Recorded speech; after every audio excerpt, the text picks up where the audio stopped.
Grade beam করার সময় একটা বিষয় খুব ভালোভাবে খেয়াল রাখবেন, যেটা বিশেষ করে অনেক সময় বাড়ির মালিকের পক্ষ থেকে এই কাজটি করা হয়। এবং সেটি হচ্ছে, আমরা প্রায় সময় আপনাদেরকে বলে থাকি যে গ্রেড বিমের বটমে অন্তত সলিং করবেন। সলিং করে তারপর হচ্ছে গ্রেড বিমের কাজটি করবেন। এখন অনেক সময় আপনাদের পক্ষ থেকে যেটা আপনারা বলেন, বাড়ির মালিকরা যেটা বলেন বলেন যে জাস্ট পলিথিন বিছিয়ে এর উপর আপনারা কাজটা করেন।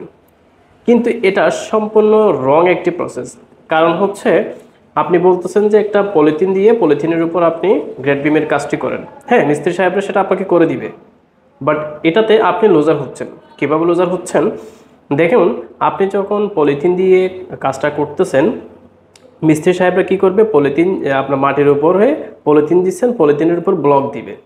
বাট যখন ঢালাইয়ের কাজ হবে, জালি যখন বসাবে, তখন যে ব্লকটি আপনি মাটির উপর পলিথিন দিয়ে ব্লক দিছে, সেই ব্লকটি কিন্তু আলটিমেটলি মাটির ভিতরে ঢুকে যাবে।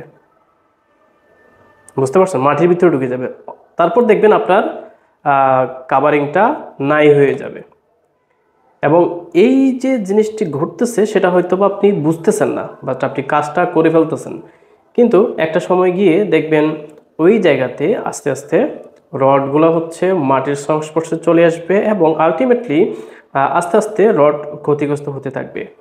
সেটা আপনি বুঝতেও পারবেন না, বলতেও পারবেন না, আপনি বুঝবেনও না যে ভিতরে ভিতরে কী হচ্ছে। সো এই জন্য আমরা প্রায় সময় আপনাদেরকে বলে থাকি, আপনারা যখন গ্রেড বিমের কাজ করবেন অন্তত সোলিং করবেন। সোলিং করে তারপর হচ্ছে ব্লক দিয়ে ওই জায়গাতে সুন্দরভাবে কাজটি করা যায়। বেশি ইট প্রয়োজন হয় না, অল্প ইট প্রয়োজন হয়, যেটা আপনার যে কোটি টাকার প্রজেক্টে অনেক বড় একটা সেভ করবে। যেটা আপনারা মনে হচ্ছে যে কিছু টাকা বাঁচাইতে গিয়ে আপনারা বড় ধরনের ক্ষতির সম্মুখীন হয়ে যান, আপনারা নিজেও বুঝতে পারেন না।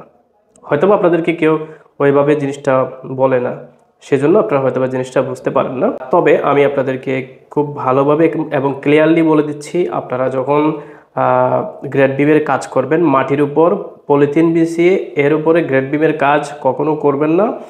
অন্তত সলিং করবেন, তারপর হচ্ছে কাজ করবেন। আর অনেক সময় দেখা যায় অনেক বেশি মাটি ভরাট করতে হয়, সেক্ষেত্রে শাটার করে কাজটি করতে পারেন। ঠিক আছে, শাটার করে কাজ করে পরে আপনি মাটি ফিল করতে পারেন, সেটাও করতে পারেন। তবে সবচাইতে বেটার হয় মাটি ফিল করে সোলিং করে এর উপর গ্রেড বিমটা করা। এটা করলে সবচাইতে ভালো হয় এবং আপনি দুইভাবেই কাজটা করতে পারেন, কোনো সমস্যা নেই। আপনার ইচ্ছা যদি হয় যে আপনি গ্রেড বিমের যে তলা রয়েছে, হ্যাঁ, শাটার করার সময় তলাটা ফিক্স করে এটার উপরে কাজ করা যায়। নর্মালি যে বিমগুলো হয় ঠিক সেমভাবেও কাজটি করা যায়। সো যে আপনার এই দুইটা প্রসেস খেয়াল রাখবেন। একটা হচ্ছে যদি মাটিতে কাজ করেন সলিং করবেন, যদি মাটির উপরে কাজ করেন সেক্ষেত্রে শাটার করে কাজ করবেন।